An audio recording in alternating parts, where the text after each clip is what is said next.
وجہ یہ ہے کہ کون گرفتار کرتا ہے؟ پولیس کرتی ہے نا. آئی جی کس کا ہے؟ پروونشل گورنمنٹ کا ہوتا ہے.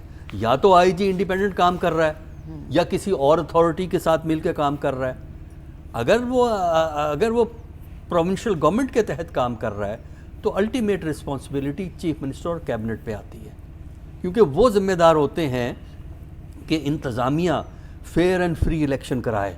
الیکشن کمیشن گائیڈ لائن دیتا ہے، الیکشن کمیشن کرواتا ہے، لیکن اس کے جو انتظامی پہلو ہیں جس میں کیمپین میں پکڑ دھکڑ کے معاملے ہوتے ہیں، کوڈ آف کنڈکٹ، یا تو کوڈ آف کنڈکٹ کی وائلیشن ہو تب تو آپ کوئی ایکشن لے سکتے ہیں، لیکن اگر کوڈ آف کنڈکٹ کی وائلیشن نہیں ہے تب آپ اس قسم کی کارروائی نہیں کر سکتے جو کہ کی جا رہی ہے.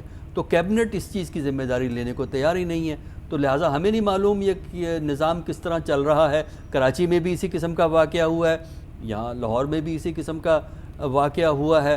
تو اب تو یہی ہے کہ اسی طرح فیئر الیکشن ہے کہ ایک پارٹی کو فارغ کر دو، ایک پارٹی کو نکال دو، باقی پارٹیوں میں اس طرح الیکشن ہو کہ کوئی پارٹی میجورٹی نہ لے، پھر حکومت بنا لیں گے جو پریزنٹ انتظام کو مینیج کر رہے ہیں. تو